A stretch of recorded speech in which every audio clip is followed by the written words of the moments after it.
Belakangan ini, ketegangan di Laut Cina Selatan kembali memanas. Tiongkok menuduh Malaysia tengah mencari harta karun di perairan yang menjadi sengketa. China secara tegas mengklaim wilayah tersebut sebagai bagian dari kedaulatannya dan mendesak Malaysia untuk segera menghentikan seluruh aktivitas maritim di sekitar kawasan yang berbatasan dengan Sarawak. Namun, pihak Malaysia tampaknya tidak tinggal diam. Pemerintahnya bersikeras akan menempuh jalur diplomasi terlebih dahulu dengan Tiongkok. Akan tetapi, apabila negosiasi tidak menemukan titik terang, Malaysia menyatakan siap untuk mempertahankan kepentingannya, bahkan jika harus berhadapan dengan kekuatan militer China. Sejumlah warga Malaysia pun menyuarakan perlawanan dan menyebut bahwa mereka tidak gentar menghadapi China, yang mereka anggap sebagai ancaman terhadap kedaulatan negaranya. Menariknya, Malaysia mengklaim bahwa mereka akan mendapatkan dukungan dari Inggris dan Indonesia jika terjadi konflik. Padahal, hubungan Malaysia dan Indonesia sendiri seringkali diwarnai perselisihan, terutama terkait sengketa perbatasan dan eksploitasi sumber daya alam. Bahkan, baru-baru ini, sebuah perusahaan Malaysia dilaporkan telah mencuri pasir dari perairan Indonesia, melibatkan 20 kapal besar, dan mengakibatkan kerugian negara yang mencapai ratusan miliar rupiah. Dengan berbagai ketegangan yang semakin meningkat, apakah konflik ini benar-benar akan terjadi? Ataukah kedua negara mampu menemukan jalan keluar melalui perundingan? Mari kita simak informasi lebih lanjut dalam video berikut ini. Kapal perang Cina dah berada di perairan Sarawak dan mereka mengklaim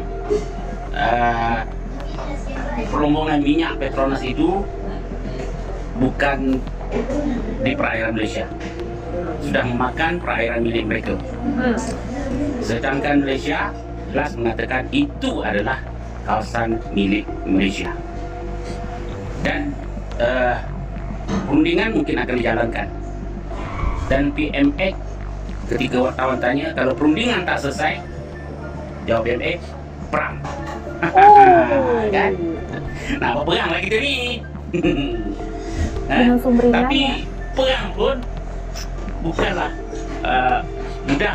Mungkin apa yang beranggapan China itu kuasa besar, mana kita akan lawan? Dia tak macam tu. Rusia kuasa besar juga, Ukraine itu kecil je. Sampai sekarang Rusia tak pernah menang lagi dekat Ukraine.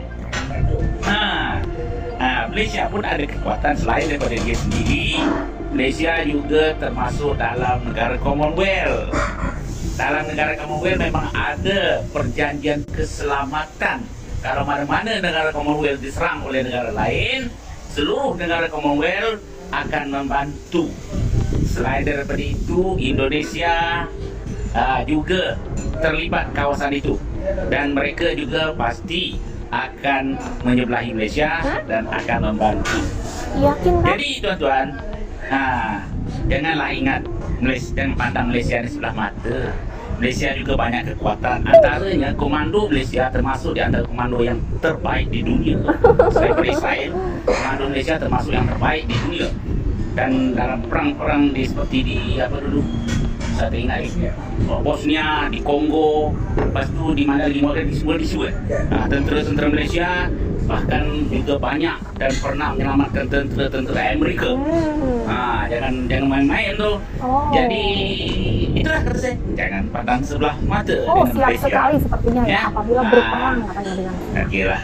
Mudah-mudahnya kalau perang perang macam mana pun tak ada lainnya. Tapi kalau tak ada jalan lain, maruah diri lebih berharga. Dan jawapan Datuk Seri Anwar Ibrahim itu bahawa kita akan berunding dan kalau tidak ada jalan penyelesaian, perang. Ini suatu jawapan yang tegas dan berani.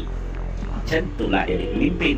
Assalamualaikum. Waalaikumsalam. Dan satu lagi, sebenarnya orang dalam tahu, Islam jangan diajak perang, walaupun negara kecil, sebab mereka ada konsep jihad.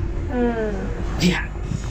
Kalau sudah ada seruan jihad, tentulah kalau negara kita diserang oleh negara kafir, mati syahid lah kita. Ini barulah betul-betul jihad. Allah.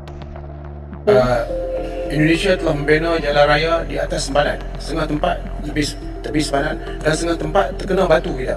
daripada Sarawak sehingga ke Sabah, dan ianya dibina oleh tentera Indonesia. Dan jalan itu telah hampir siap, saya mungkin dah siap sebab sejak pilihan raya kecil di Sarawak hari itu. Jadi apakah peruntukan ini termasuk untuk kita membina jalan sebelah? Kalau kita tak bina, kita akan menjadi masalah sebab kita terpaksa menumpang Indonesia berhubung pembinaan tersebut. Dan yang keduanya, terdapat kawasan sempadan di Teluk Melano, Teluk Melano di Sarawak. Daripada situ jalan pergi sampai ke Kinabatangan, di mana saya tak tahu, di Sabah, lupa. Jadi yang paling penting di Teluk Melano terdapat kawasan sempadan yang Indonesia terpaksa menumpang kita untuk panjat ke batu tersebut. Jadi apakah kita akan menjalankan supaya kalau dia mampu untuk menggunakan kawasan kita, kita akan ambil juga kawasan dia supaya sempadan kita tidak dicerobohi. Terima kasih. Terima kasih. Ya. Terima kasih. Saya boleh semak apa yang dimasukkan. Bukan di Arau, di Sarawak, di Sabah, ya, baik. Ya. Setakat yang dimaklum oleh Menteri yang bermesyuarat Datuk Keselamatan semalam, perkara ini tidak dibangkitkan. Jadi kita nanti tanya kalau benar ada masalah. Tapi saya tidak fikir kerana hubungan kita dengan Indonesia ini di tahap yang sangat baik. Dan saya tidak fikir pelanggaran kawasan sempadan ini diizinkan oleh mana-mana. Kita akan tegas pertahankan kawasan wilayah kita. Begitu juga saya fikir Indonesia. Tapi kalau oleh kerana dibangkitkan, tentu saya akan semak apakah benar. Kerana jalan-jalan yang disebut pertama dalam peruntukan 1 bilion ringgit itu kebanyakannya tentang infrastruktur, tapi termasuk jalan akses. Jalan akses daripada sempadan ke pejabat custom atau ICQS. Tapi kalau jalan yang besar yang lain, dia bawah peruntukan federal. Atau yang kategori yang lain ialah Pen Borneo. Jadi ada 3 kategori di sini. Terima kasih, Yang Muhammad. Ya, Yang Muhammad, saya minta maaf. Bukan semua dilanggar.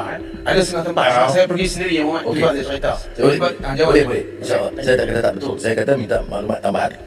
Kalau benar, saya minta Menteri Dalam Negeri atau Menteri Pertahanan untuk segera mengambil tindakan. Ditangkap saat sedang berlayar di perairan Batam, Kepulauan Riau, dan setelah ditelusuri, kedua kapal ini telah 10 kali masuk ke perairan Indonesia untuk melakukan pengerukan pasir secara ilegal. Kementerian Kelautan dan Perikanan melakukan pemeriksaan intensif pada kedua nakoda kapal hisap pasir yang diduga mencuri pasir di Pulau Nipah, Batam. Terungkap 2 kapal tersebut milik perusahaan Malaysia. KKP juga mendapati perusahaan Malaysia tersebut setidaknya memiliki 20 kapal hisap pasir. Miliknya Malaysia. Dari hasil pemeriksaan awal sampai saat ini petugas kami masih melakukan pemeriksaan intensif terhadap nakoda dua-duanya tersebut. Perusahaan tersebut ada 20 kapal, ya kan? 20 kapal yang mempunyai aktivitas seperti ini. Ini telah 10 kali masuk ke perairan Indonesia untuk melakukan pengerukan pasir secara ilegal. Jika 1 kali jalan, kapal pengisian pasir bisa membawa 10.000 meter kubik pasir. Total potensi kerugian negara jika kehilangan 100.000 meter kubik pasir dicuri. Totalnya dapat... Tentu saja, ini sangat mengecewakan. Perusahaan asal Malaysia diduga mencuri pasir dari Indonesia, sebuah tindakan yang jelas merugikan negara kita. Kejadian seperti ini bukan pertama kalinya terjadi, dan semakin menegaskan bahwa hubungan antara Indonesia dan Malaysia masih dipenuhi ketegangan serta persoalan yang belum terselesaikan. Bagaimana mungkin Indonesia bisa dengan mudah memberikan dukungan kepada Malaysia dalam urusan perang, sementara Malaysia sendiri masih terus melakukan hal-hal yang mengecewakan? Ditambah lagi, sengketa wilayah antara kedua negara juga masih belum menemukan titik terang yang seharusnya menjadi prioritas untuk diselesaikan terlebih dahulu sebelum berbicara soal aliansi militer. Jika kita melihat perkembangan terbaru, Malaysia tampaknya sangat siap untuk menghadapi perang dengan China apabila perundingan yang dilakukan nanti tidak menghasilkan solusi yang memuaskan. Keberanian ini tentu patut diperhitungkan, tetapi pertanyaannya, apakah mereka benar-benar siap menghadapi konsekuensi besar dari konflik semacam itu? Selain itu, apakah Malaysia bisa memastikan bahwa negara lain akan membantu mereka jika perang benar-benar pecah? Tidak bisa begitu saja diasumsikan bahwa Indonesia atau Inggris akan serta-merta turun tangan membela Malaysia, terutama mengingat berbagai faktor politik dan kepentingan nasional masing-masing negara. Keputusan untuk terlibat dalam konflik bukanlah sesuatu yang diambil secara emosional, tetapi melalui pertimbangan yang matang, termasuk dampak jangka panjang bagi stabilitas kawasan dan kepentingan strategis masing-masing negara.